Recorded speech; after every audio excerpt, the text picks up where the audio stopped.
Slide pertama menjelaskan mengenai pengertian sistem jaminan mutu. Penjaminan mutu adalah serangkaian proses dan sistem yang terkait untuk mengumpulkan, menganalisis, dan melaporkan data mengenai kinerja dan mutu tenaga pendidik dan kependidikan, program, dan lembaga. Pada slide kedua ini menjelaskan mengenai upaya peningkatan mutu pendidikan. Upaya meningkatkan mutu pendidikan, pemerintah melalui Kementerian Pendidikan dan Kebudayaan mengeluarkan kebijakan tentang penjaminan mutu pendidikan. Upaya penjaminan mutu pendidikan oleh pemerintah kemudian diimplementasikan ke dalam sistem penjaminan mutu pendidikan atau yang disingkat dengan SPMP. Upaya meningkatkan mutu pendidikan nasional pada tanggal 25 September 2009 yang lalu, pemerintah melalui Mendiknas telah menerbitkan Permendikbud nomor 63 tahun 2009 tentang sistem penjaminan mutu pendidikan. Upaya penjaminan dan peningkatan mutu pendidikan sudah dilepaskan keterkaitannya dengan di mana semua fungsi manajemen yang dijalankan diarahkan semaksimal mungkin dapat memberikan layanan yang sesuai dengan atau melebihi standar nasional pendidikan. Berkaitan dengan hal tersebut, diperlukan upaya untuk mengendalikan mutu atau quality control. Pada slide ini dijelaskan mengenai masalah-masalah dalam peningkatan penjaminan mutu pendidikan. Yang pertama, belum tersosialisasinya secara utuh standar nasional pendidikan sebagai acuan mutu pendidikan. Yang kedua, pelaksana penjaminan dan peningkatan mutu pendidikan masih terbatas pada pemantauan komponen mutu di satuan pendidikan. Yang ketiga, pemetaan mutu masih dalam bentuk pendataan pencapaian mutu pendidikan yang belum terpadu dari berbagai penyelenggara pendidikan. Yang keempat, tindak lanjut dari hasil pendataan mutu pendidikan yang belum terkoordinir dan para penyelenggara dan pelaksana pendidikan pada berbagai tingkatan. Pada slide 4 ini menjelaskan mengenai penanggung jawab kualitas jaminan mutu pendidikan. Penanggung jawab ini adalah sekolah, madrasah, perguruan tinggi yang memberikan kontribusi besar terhadap proses dan hasil penjaminan mutu pendidikan. Sedangkan lapisan masyarakat, penyelenggara pendidikan, dan pemerintah daerahlah yang memberikan fasilitas dalam pelaksanaan jaminan mutu pendidikan tersebut. Oke, next ada pengertian akreditasi pendidikan. Akreditasi adalah kegiatan penilaian kelayakan program dalam satuan pendidikan berdasarkan kriteria yang telah ditetapkan.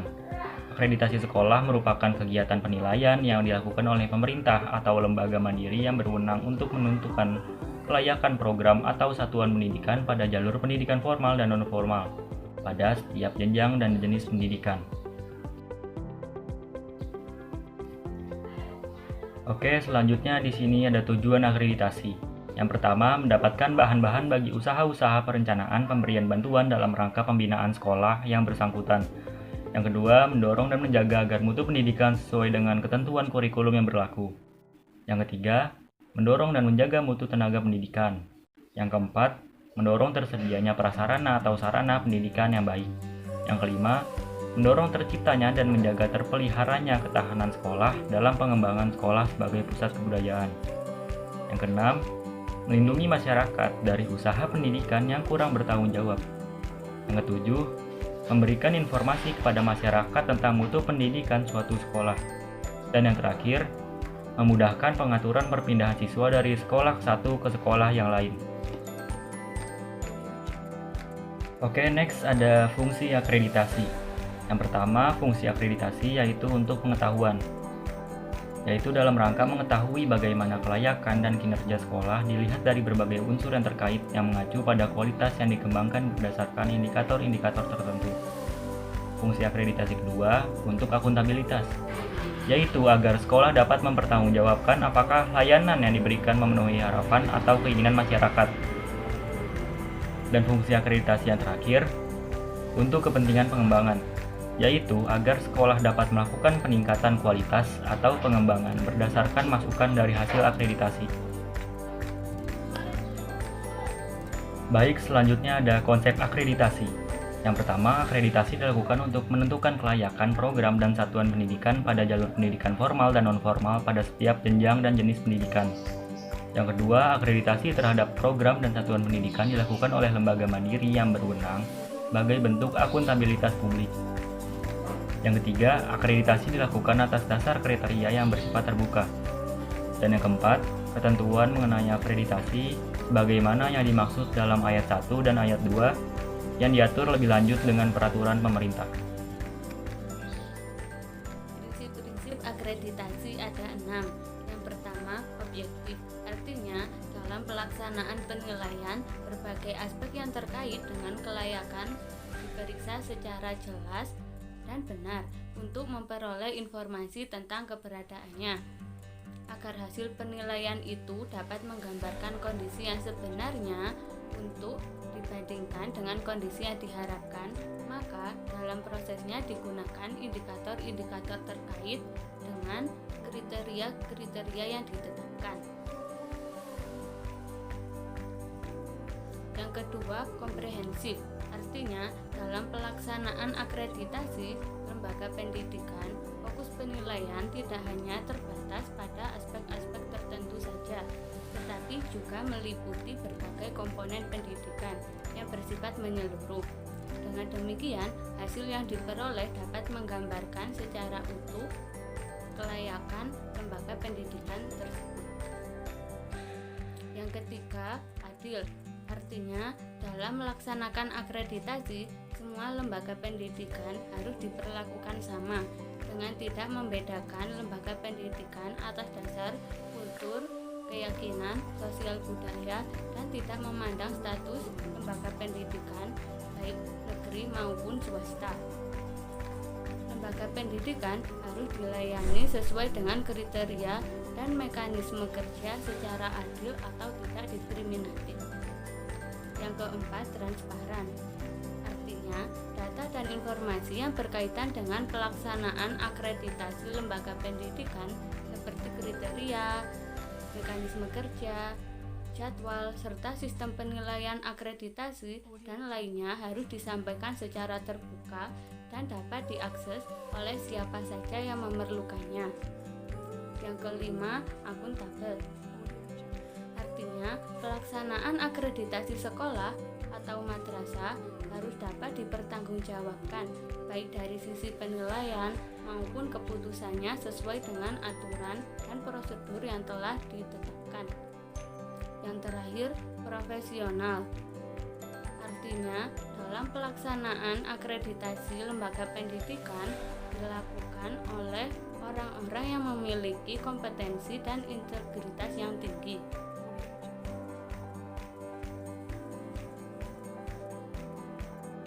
Komponen-komponen yang dievaluasi dalam akreditasi ada 7. Yang pertama, standar isi. Standar isi mencakup lingkup materi dan tingkat kompetensi untuk mencapai kompetensi lulusan pada jenjang dan jenis pendidikan tertentu.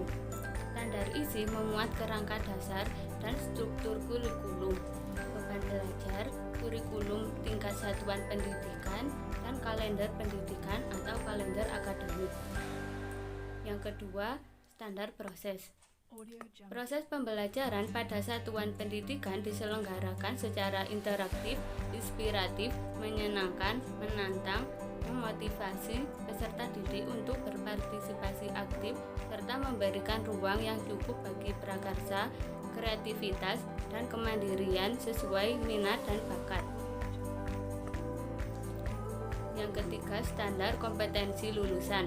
Standar kompetensi lulusan digunakan sebagai pedoman penilaian dalam penentuan kelulusan peserta didik dari satuan pendidikan. Yang keempat, standar pendidikan dan tenaga kependidikan. Pendidik harus memiliki kualifikasi akademik dan kompetensi sebagai agen pembelajaran sehat jasmani, rohani, serta memiliki kemampuan untuk mewujudkan tujuan pendidikan nasional. Yang kelima, standar sarana dan prasarana.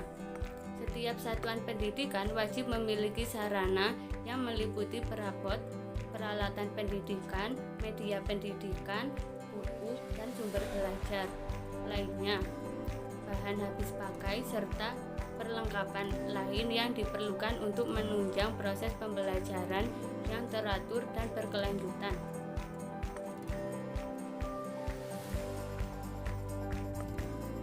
Yang keenam, standar pengelolaan. Pengelolaan suatu satuan pendidikan pada jenjang pendidikan dasar dan menengah menerapkan manajemen berbasis sekolah yang ditujukan dengan kemandirian, kemitraan, partisipasi, dan keterbukaan akuntabilitas. Yang ketujuh, standar pembiayaan. Pembiayaan pendidikan terdiri atas biaya investasi, biaya operasi, dan biaya personal. Biaya investasi satuan pendidikan meliputi biaya penyediaan sarana dan prasarana, pengembangan sumber daya manusia, dan modal kerja tetap.